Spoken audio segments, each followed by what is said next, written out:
అలానే విశ్వేశ్వరరావు ఆంధ్రప్రదేశ్లో 2019 నుంచి 2024 మధ్యలో జరిగినటువంటి మద్యం కుంభకోణం ఢిల్లీకి మించినటువంటి దందా అనేటువంటి విషయాన్ని చంద్రబాబు నాయుడు గారు అనేక సందర్భాల్లో చెప్పారు. ఇప్పుడు తాజాగా సాయిరెడ్డి గారు బయటపెట్టిన దాని ప్రకారం అసలు మద్యం కుంభకోణం ఎక్కడి నుంచి ఎక్కడి వరకు జరిగింది, ఎలా జరిగింది అనే దాని మీద ఒక క్లారిటీ వచ్చేసింది. కసిరెడ్డి రాజశేఖర్ రెడ్డి ఇతను, ఈ కసిరెడ్డి రాజశేఖర్ రెడ్డి మూలస్తంభం మద్యం కుంభకోణానికి. ఆయన ద్వారా 7 అంచెల వ్యవస్థను ఏర్పాటు చేసి ఆ 7 అంచెల్లో తాడేపల్లికి ఎలా వెళ్ళింది, అక్కడి నుంచి కంటైనర్లు ఎలా వెళ్ళాయి అనే దాని మీద క్లారిటీ వచ్చేసింది. ఎలా వచ్చిందంటే సాయిరెడ్డి గారు తాజాగా దానికి సంబంధించినటువంటి మొత్తం వ్యవహారాన్ని బయటపెట్టారు. ఈ కసిరెడ్డి రాజశేఖర రెడ్డి గారు ఎవరు అని అంటే, ఈ కసిరెడ్డి రాజశేఖర రెడ్డి జగన్మోహన్ రెడ్డి గారికి దూరపు బంధువు. సో జగన్మోహన్ రెడ్డి గారికి నమ్మకమైనటువంటి వ్యక్తి. అతను మొత్తం నడిపారు. 7 అంచెల ద్వారా ఈ మొత్తం వ్యవహారాన్ని నడిపారు. ఏంటి 7 అంచెలు అని అంటే, సహజంగా 2019 నుంచి 2024 వరకు అందరికీ తెలిసింది ఏంటంటే మద్య నిషేధం అని చెప్పి జగన్మోహన్ రెడ్డి గారు చెప్పారు ఎన్నికలకు ముందు. ఎన్నికలు అయ్యి ఆయన ముఖ్యమంత్రి పదవి చేపట్టిన తర్వాత ఆయనే సొంతంగా మద్యాన్ని అమ్మడం ప్రారంభించారు. డిస్టిలరీలు అంటే తయారీదారుల నుంచి సరఫరాదారుల నుంచి రిటైల్ షాపుల్లో గవర్నమెంట్కి సంబంధించిన ఉద్యోగులను పెట్టి ఆయన మద్యాన్ని అమ్మించారు సొంత బ్రాండ్లతోటి. ఫారిన్ బ్రాండ్లు కానీ ఇతర బ్రాండ్లు కానీ అన్నింటినీ బ్యాన్ చేసేసారు. ఆన్లైన్ పేమెంట్స్ నో అన్నారు, కేవలం క్యాష్ అన్నారు. ఈ క్యాష్ ఫ్లో 7 అంచెల్లో జరిగింది అని చెప్పి చెప్తున్నారు. ఎలా జరిగింది అనే దానికి నేను ఒక చార్ట్ వేసి చూపిస్తాను. ఎలా జరిగింది అనేది మీకు అర్థమవుతుంది. ఫస్ట్ కంపెనీ, డిస్టిలరీ కంపెనీలు, తయారీదారు అనమాట కంపెనీ. ఇక్కడ ఈ కంపెనీ ఉంటే ఈ కంపెనీ తోటి ఒక లైసెన్సింగ్ ఆఫీసర్, అత్యంత నమ్మకమైనటువంటి లైసెన్సింగ్ ఆఫీసర్ లేదంటే మీడియేటర్ ఎవరు అని అంటే కసిరెడ్డి రాజశేఖర రెడ్డి గారికి అత్యంత నమ్మకమైనటువంటి వాళ్ళు. ఈ కసిరెడ్డి రాజశేఖర రెడ్డి పెడతారు అనమాట. ఒక్కొక్క కంపెనీ, ఎన్ని డిస్టిలరీ కంపెనీలు ఉంటే అన్ని డిస్టిలరీ కంపెనీలకి అంతమంది లైసెన్సింగ్ ఆఫీసర్స్ని పెట్టేవారు. వాళ్ళని మనం లైసెన్సింగ్ ఆఫీసర్స్ అన్నాం. ప్రతి కంపెనీకి ఒక licensing officer, LO licensing officer ఉంటారు. ఈ లైసెన్సింగ్ ఆఫీసర్ ఏం చేస్తారంటే ప్రతి కేసుకి 150 నుంచి 450 వరకు అదనంగా వసూలు చేస్తాడు. 150 నుంచి 450 రూపాయల వరకు వసూలు చేస్తారు. ఇది ప్రతి నెలకి దాదాపుగా 60 కోట్ల రూపాయలు 6 కోట్ల రూపాయలు ఉంటుందని చెప్పి అంచనా వేస్తున్నారు. ఒక్కో కంపెనీకి నెలకు 6 కోట్ల రూపాయలు. ఈ లైసెన్సింగ్ ఆఫీసర్ ఈ 6 కోట్ల రూపాయలు తీసుకుంటాడు. తీసుకొని ఏం చేస్తారు, మనం డ్రగ్స్ ఫెడ్లర్ అంటాం కదా, అలాగే క్యాష్ ఫెడ్లర్స్ అనే వాళ్ళని ఏర్పాటు చేశారు. ప్రతి లైసెన్సింగ్ ఆఫీసర్ దగ్గర 3 క్యాష్ ఫెడ్లర్స్ని ఏర్పాటు చేశారు. అంటే క్యాష్ ఫెడ్లర్స్, ఈ క్యాష్ ఫెడ్లర్స్ అంటే వాళ్ళు బుకీన్ లాగా అనమాట. క్యాష్ ఫెడ్లర్స్ అని పేరు పెట్టారు. ఇది క్యాష్ ఫెడ్లర్స్, తెలుగులో రాస్తాను, క్యాష్ ఫెడ్లర్స్. సో ఇక్కడ ఒక అతను, ఇక్కడ ఒక అతను, మొత్తం 3, 1, 2, 3 ఒక లైసెన్సింగ్ ఆఫీసర్ కింద 3 క్యాష్ ఫెడ్లర్స్ ఉన్నారు.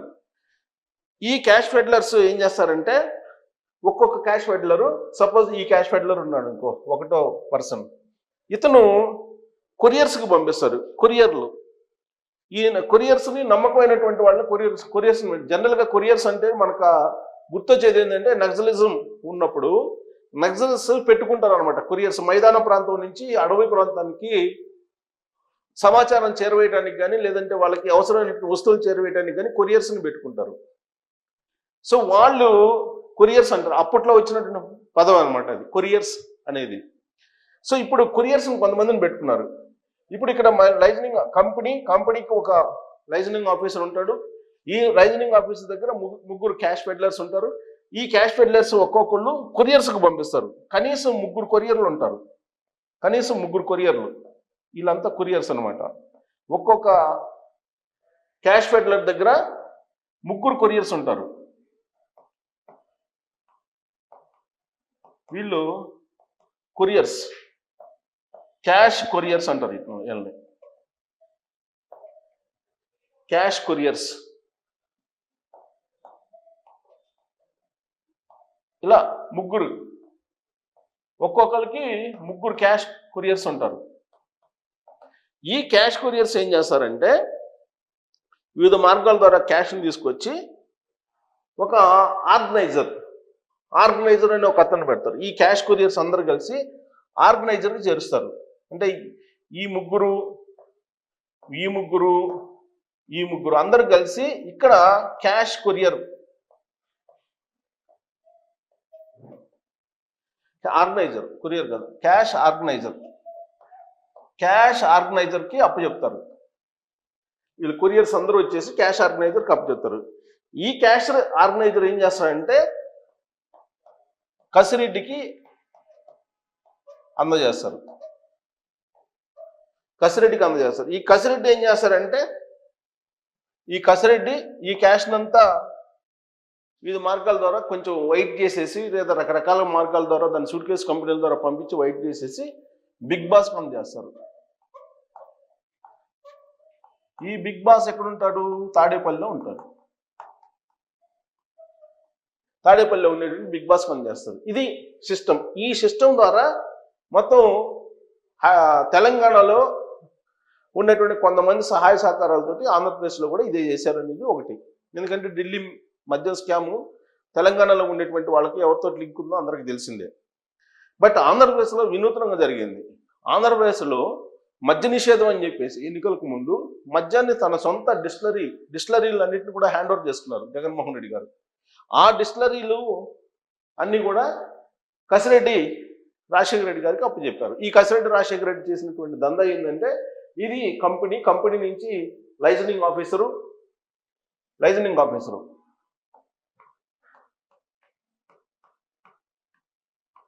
లైజనింగ్ ఆఫీసర్ కింద క్యాష్ కొరియర్లు పెట్టుకున్నారు. ఈ క్యాష్ కొరియర్ నుంచి ఇక్కడ క్యాష్ ఫెడ్లర్స్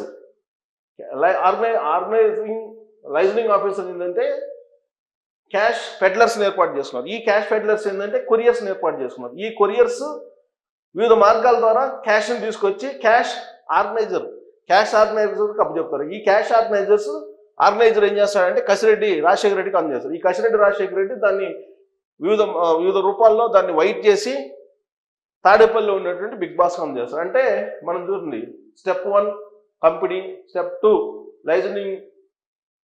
లైజనింగ్ ఆఫీసరు, 3 క్యాష్ ఫెడ్లర్సు, 4 couriers, 5 organizer, 6 Kasireddy, 7 big boss.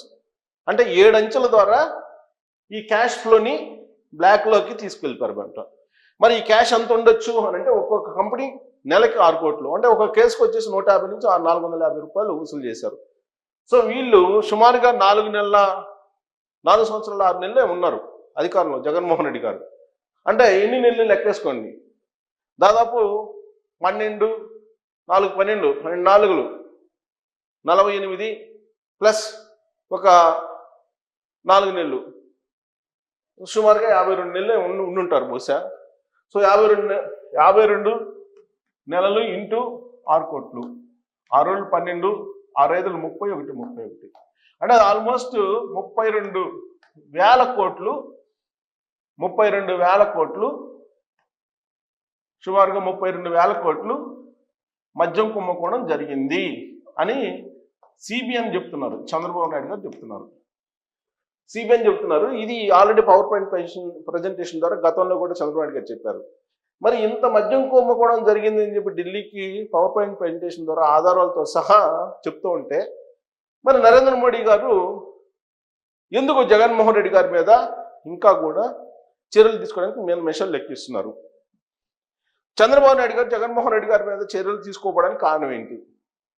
కేవలం ఢిల్లీలో ఉన్నటువంటి బీజేపీ పెద్దలు చంద్రబాబు నాయుడు గారిని అడుగు ముందుకు వేయకుండా అడ్డుకుంటున్నారా?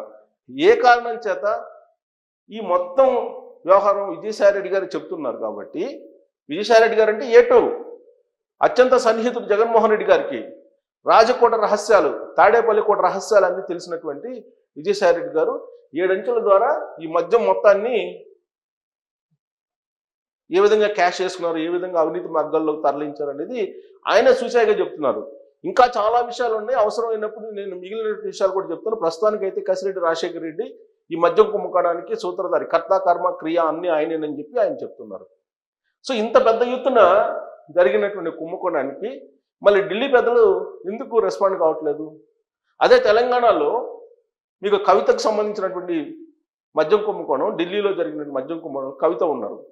ఢిల్లీ సీఎం అప్పట్లో కేజ్రీవాల్ ఉన్నారు. కేజ్రీవాల్ని అలాగే కవితని అందరిని తీసుకెళ్లి తిహార్ జైల్లో వేశారు కదా. మరి ఎందుకు జగన్మోహన్ రెడ్డి గారిని ఇప్పటికి కూడా ఢిల్లీ బీజేపీ పెద్దలు కాపాడుతున్నారు?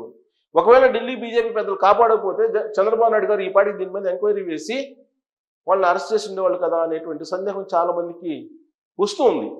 ఖచ్చితంగా వస్తుంది కూడా, రాకుండా మానదు.